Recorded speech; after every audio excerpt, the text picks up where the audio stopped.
friends and family followed the body to the morgue and actually saw the body get checked into the morgue. By whom?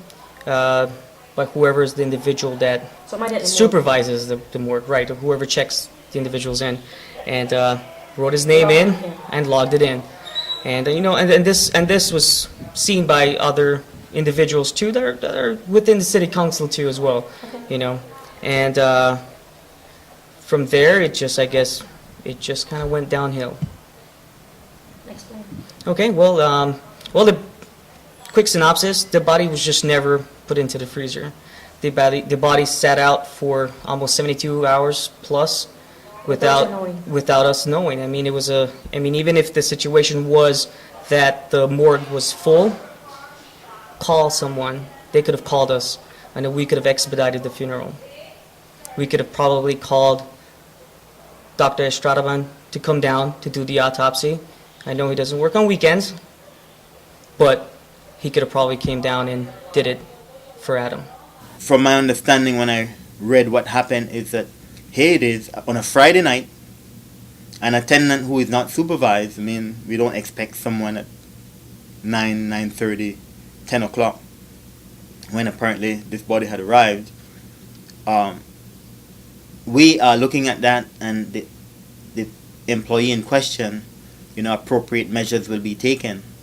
But I understood that the body was placed inside the morgue on the table, and not perhaps not refrigerated. Now, we have had issues with, there are some attendants are human beings. I'm not trying to get into what happened because I don't know. But why was the body not placed in there? What was the reason? I wasn't there. We have, it has been known that there are some attendants who are scared behind the morgue, and I don't know if they put the body hoping that whoever comes in the morning would take appropriate action. I don't know, but I can tell you there are employees who don't. But that body was there from what, Friday night? No. When the person in charge of the morgue came in the morning. Saturday morning? Saturday morning. So we had the morning. He reported that, the body, I don't know how long the body had been dead, but he spoke to me personally, and he said that this body had already started to turn. Now, meaning the conversation had started. No, that is his report to me. My message to the family, and I extended this personally to Colin and his relatives. We regret what happened. This is not the norm at the KHMH. People aren't complaining, not to some graphic, of bodies decomposing at the KHMH. That's not the KHMH story, even though we look after living patients, certainly regarding the morgue. The morgue is not, as much as the facilities need to be improved, it's not a place where, neglect and disrespect to human remains takes place.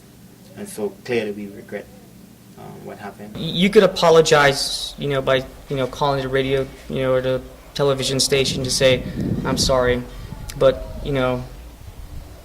did they even take the opportunity to call the family to apologize?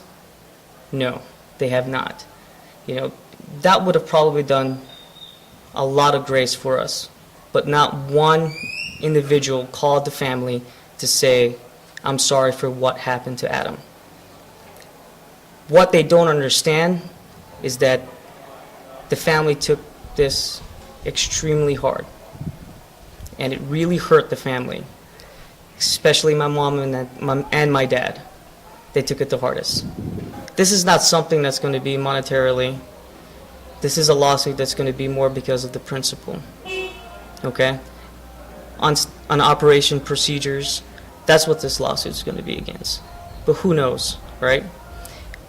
Again, we have to look at it this way, is that it's not because of this was my brother, we can do this. It's because this is the principle. This could happen to anyone.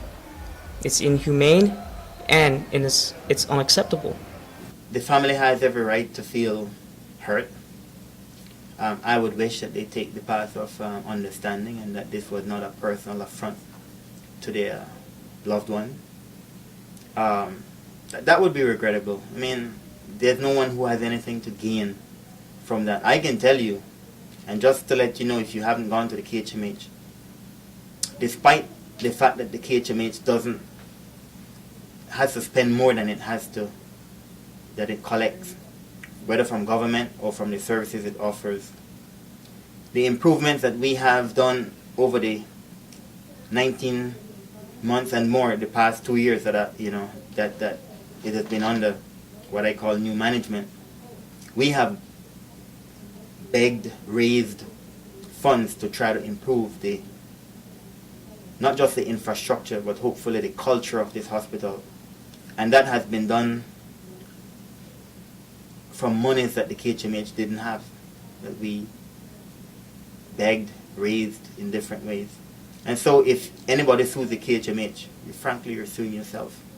Because we have issues here. We have cultural issues, attitudes, and we have things in place to try to improve what is going on here.